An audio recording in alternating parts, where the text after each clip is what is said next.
5G was introduced in Sweden and many other countries in 2020. This new technology is intended to provide much faster transmission speed, and it uses higher frequencies than 3G and 4G. 5G emit 10 to 100 times higher levels of microwave radiation than previous systems. The 5G started to be deployed without any study being performed previously investigating the health impacts from this new technology. I'm a medical doctor, oncologist, so I have been treating cancer patients. My research into environmental agents and cancer risk started with the Agent Orange stuff that was used in Sweden too.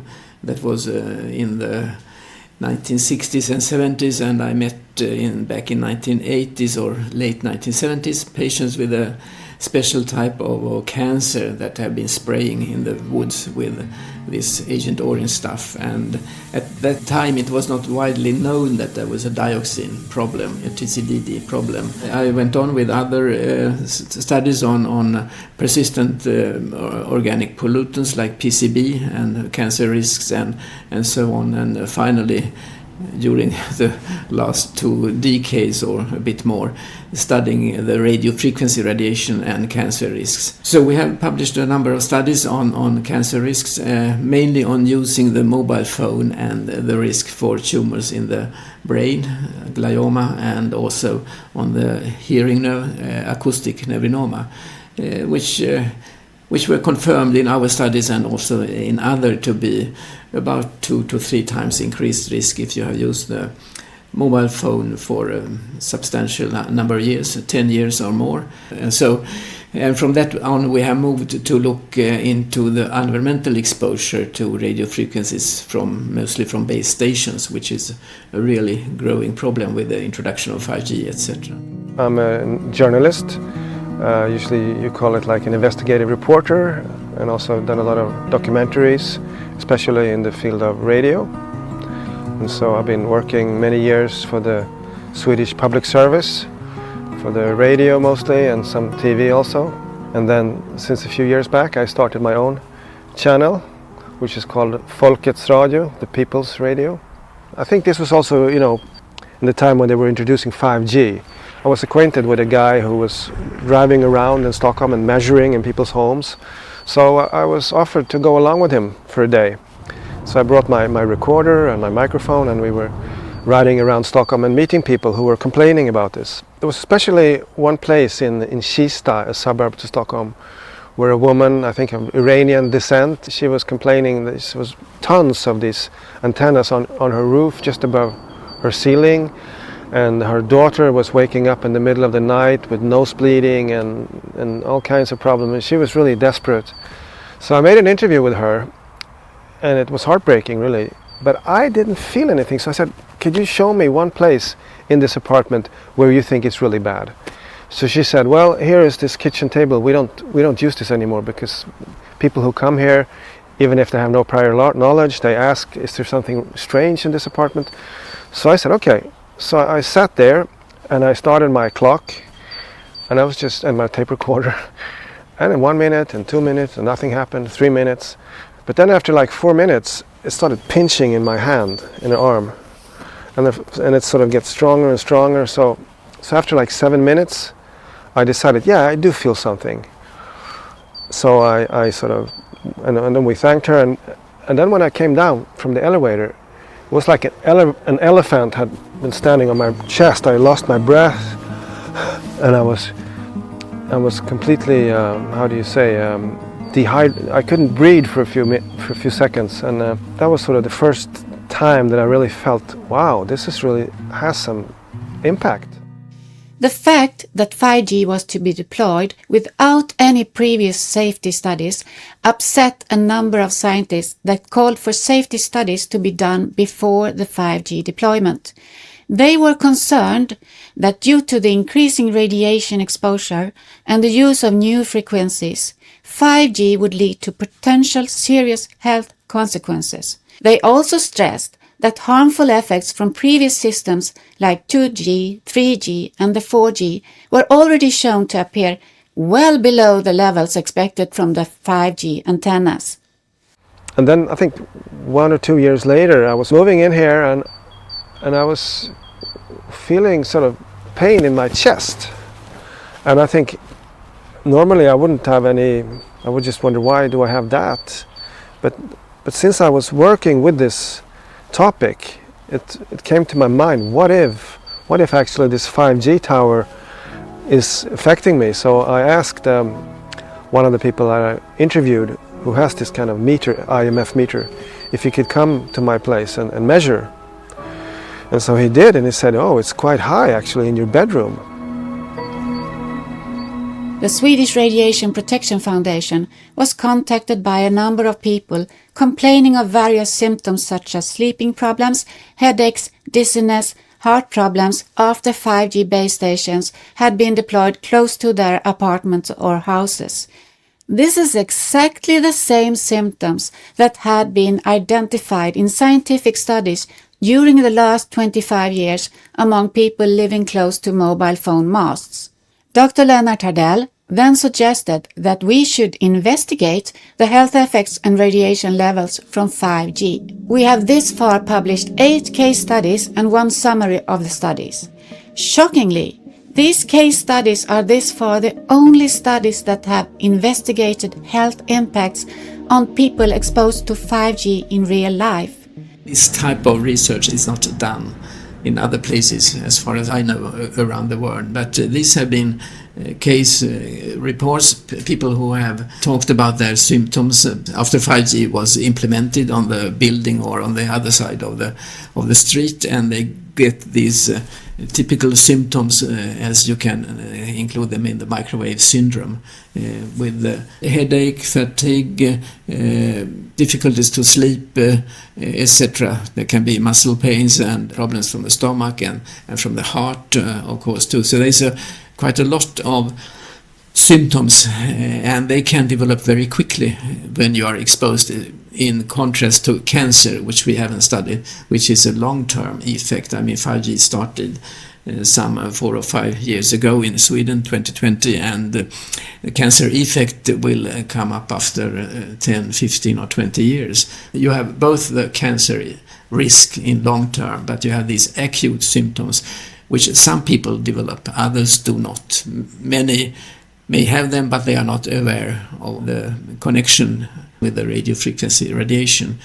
Furthermore, this is like classic provocation studies, because most of these people have had to leave their office or homes to another place for living, and then their symptoms disappear within a very short time, within a few days. I have lived in my apartment almost 30 years, and I had base stations near my apartment for many years, 3G, 4G, but after they upgraded to 5G, they put up a lot of more antennas. It was 3 times bigger, the antenna elements, and what worried me, I saw that they were pointing it directly to my apartment, and they placed it on a house that was lower than the house I was living in, so it was directly in front of my house. And I measured later on that it was around 22 meters away from my apartment. During the first week I started to notice that pattern, that each night around 10 or 11 I sensed a hard beating of my heart, and it continued during all night until I left my home. And I remember when the weekend came, my heart was beating non-stop Friday night until Monday morning. I was out of energy, started to get headaches, and I had visit of my ex, and she immediately felt, after half an hour sitting in my living room, she felt pain in her brain and started to crying. And asked me what is happening, what is this? Is this the antenna, 5G antenna, what's happening here?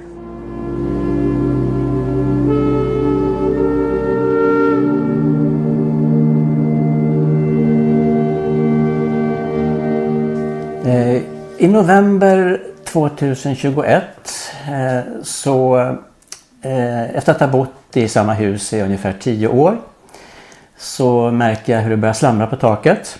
Och efter mycket om men fick jag reda på att det var en av de större mobiloperatörerna i Sverige som skulle montera nya antenner på taket.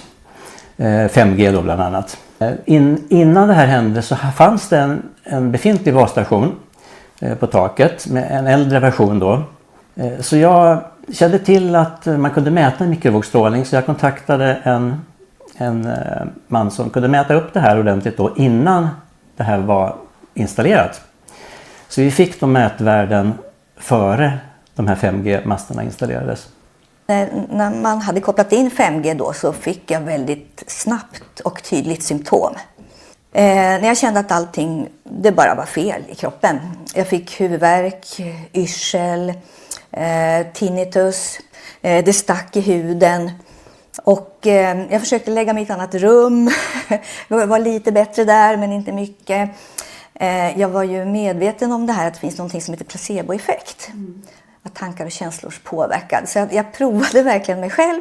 Hur fungerade jag och hur var jag på min arbetsplats? Ute, inne, i olika rum och hemma hos andra och sådär. Och det slutade alltid med att samma symptom kom när jag kom hem och speciellt då uttalat i sängen. Det vi gjorde då när vi insåg att det här var i drift, det var att jag igen kontaktade den här mannen då som utförde mätningar, mikrovågsmätningar. Och då fann vi ju, eller han sa så här att med de strålningsvärden som vi då uppmätte så sa han: här kan ni inte bo, packa era väskor. Före installationen med den då gamla befintliga utrustningen mätte vi 6000 mikrowatt per kvadratmeter. Och efter installationen när den var fullt i driftstagen så mätte vi då minst 2,5 miljoner mikrowatt per kvadratmeter. Och det slog i botten. Speciellt på Kerstins sida av sängen där av en konstig anledning. Men antennen satt alltså precis ovanför vårt sovrum, 5-7 meter därifrån. Så det gjorde vi. Vi packade våra väskor och nu hade jag tillgång till en liten etta på 30 kvadratmeter där vi då fick där ut en bäddsoffa och bo då. Vi flyttade ner till kontoret. Jag var bortrest sen i 2 veckor. När jag kom tillbaka så provade jag att bo själv i lägenheten. Det var då mina symptom kom. Och det var sömnsvårigheter, hudrodnad, tinnitus, näsblod fick jag. Yrsel. Så då insåg jag ju att jag kan inte bo här heller. Jag får flytta ner också tillsammans med Kerstin då på vår lilla lokal. Och där försvann ju både dina och mina symptom inom någon eller några dagar. Så det var ganska uppenbart att de här symptomen kom ifrån vår lägenhet, det som var på taket.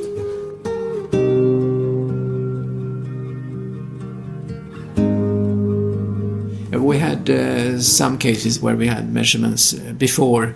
They were not low, but it was another technology. It may be some 1,000 microwatts per square meter. But at that time it was 3G and 4G, the types of radiation that were before 5G. But when 5G was installed, they get symptoms very quickly. So it's interesting that these people could actually tolerate the previous generations, but with 5G they got all these myriads of symptoms. It was an extreme pain I never felt before in my life. It's the strongest pain I ever experienced, and it happened a couple of times, and I thought like I was going to die. So I started to connect the dots, and I just understood it's something wrong with the antenna. This is dangerous. I need to get out of here. I could stay at different places. That saved my situation. Else I would have been forced to move into a hotel. I was kind of scared that if I could not solve this situation, I was afraid I could become homeless. Every time I was revisiting my apartment to pick up my belongings, my symptoms became more severe every time. And I started to notice a pattern that within like 6 or 8 hours the symptoms appeared, and it could go on until the next day. Also, I noticed I got headaches for 5 days. I had hard working during that time. I become more sensitive to RF exposure, that I could not even hold my computer mouse that was Bluetooth without extreme pain. I have been using that for years. All of a sudden I could not hold it. I started to notice more and more sensitivity for RF exposure, and even more I got exposed in my apartment, this sensitivity increased.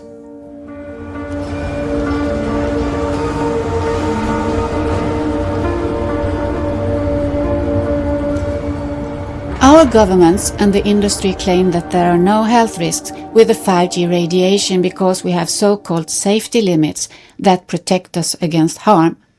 However, they only protect against immediate heating effects that were observed from an hour of extremely high exposure. In consequence, they do not protect against any other effects from long-term exposure, for instance, cancer, sleeping problems, headaches, heart problems, or any other harmful effects that are not due to heating. Therefore, most scientists consider that these limits are insufficient to protect against health hazards. So why are the limits not more protective? The answer is that they are important for the industry. These limits that most countries have adopted are recommended by influential organizations such as the ICNIRP, the World Health Organization, and the European Commission. Both the ICNIRP and the World Health Organization have been criticized for defending the interests of the industry rather than public health. For many years, the World Health Organization even received funding from the telecommunications industry for promoting these limits, and the ICNIRP has also been criticized for having ties to the industry.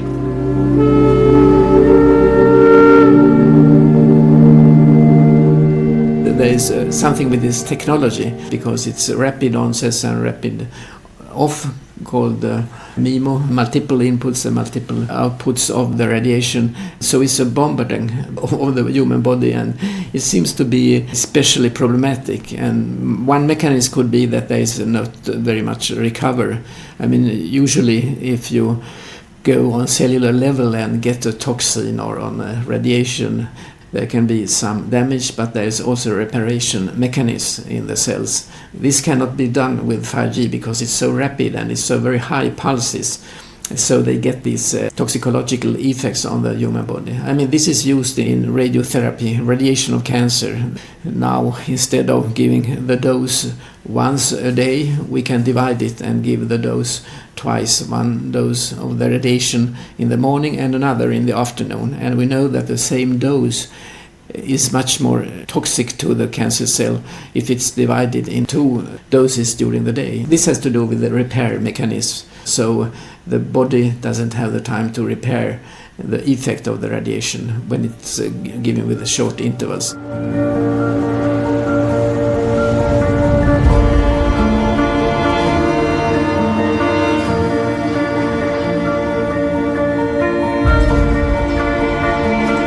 So I become very sensitive to Wi-Fi and Bluetooth.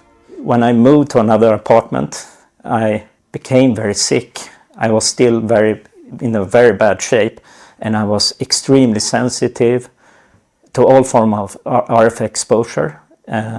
So that's a problem. When you get affected, you can't live in an apartment almost anymore, because there is so huge exposure today, even from your neighbors, because they have Bluetooth speakers, they have Wi-Fi routers, they have mesh networks.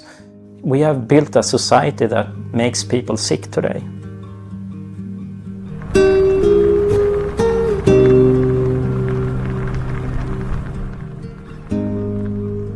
This is a presentation that a representative of the Ericsson company held in 2017 on the impact of EMF limits on the 5G network rollout. The exclusion zone is the zone where people cannot live or stay for longer periods.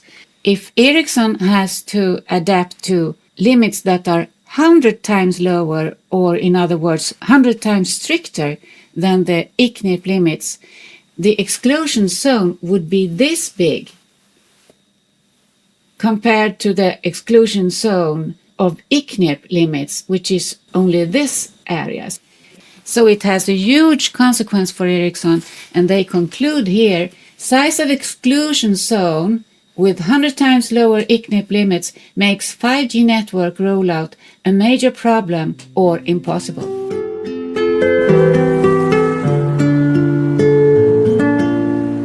On the other side here, lots of base stations for 5G. I think we can count to 8, and they are located very close to the people who are walking around and close to the heads of people, of course, because it's just one flat building like that. And we have very high exposure here.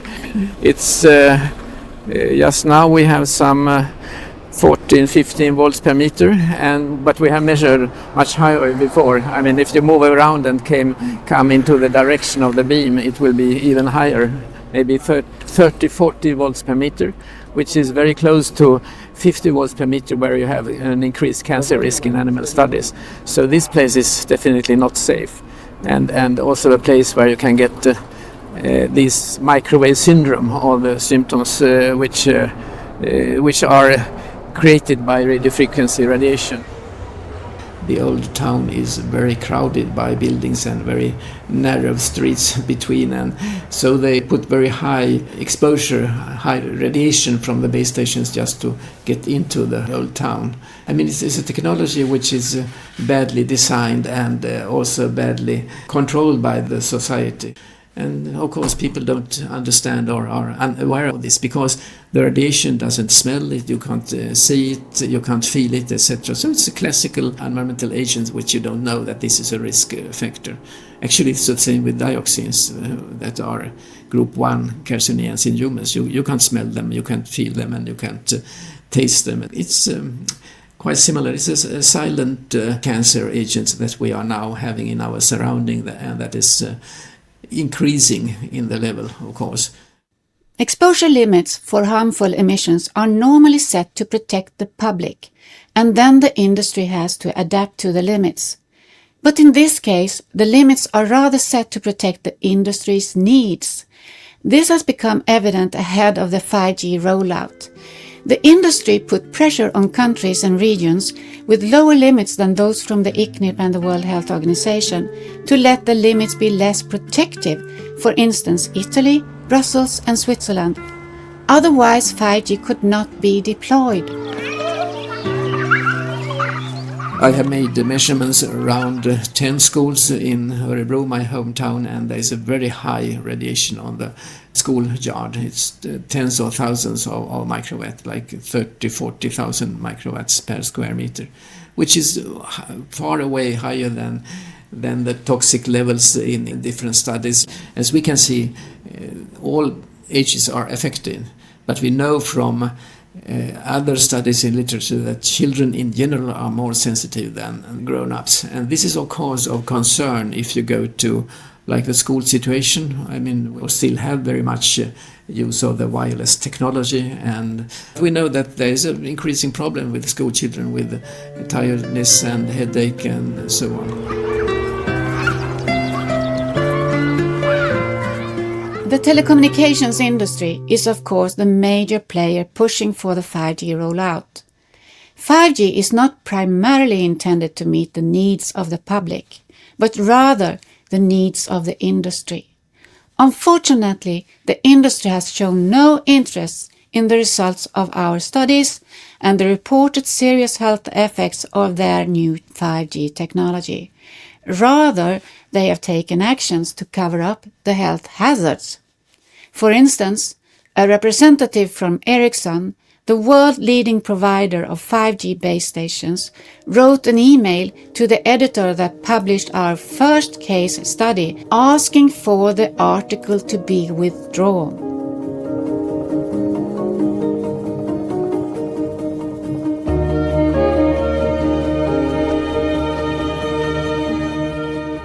This is evidence that the industry is working behind the scenes to cover up the health hazards, and it's not interested in any objective investigation of health effects.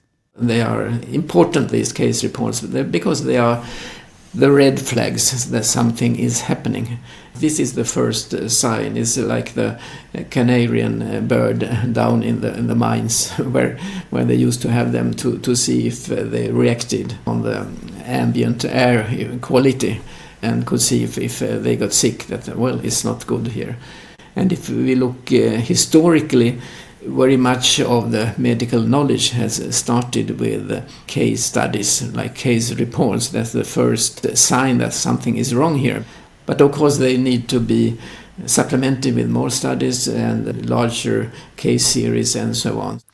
People are forcibly exposed to this radiation in their own homes without any possibility to say no, without their informed consent, and without any studies showing that it is not harmful. On the contrary, there are increasing evidence that it is harmful, and an increasing number of scientists are warning about the health risks. This situation is, of course, against what we must expect from a democratic society. It shows that the industry has too much influence over how the society handles these risks. It also shows that those organizations and agencies such as the ICNIRP, the World Health Organization and the European Commission that pretend that they are protecting the public are simply not doing that. They can say that these levels are below ICNIRP levels, but if you look strictly on 5G from a medical point of view, it shouldn't be there, neither 6G. But the forces against to stop it are extremely strong, of course. Advice would be, of course, to dismantle 5G. I mean, it's a toxic agents that are forced on human beings, because human beings are not asked.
man slowly.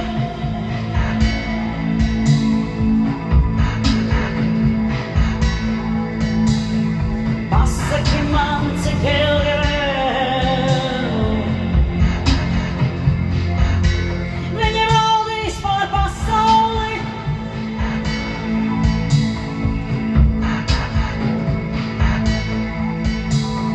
Pasaki man together.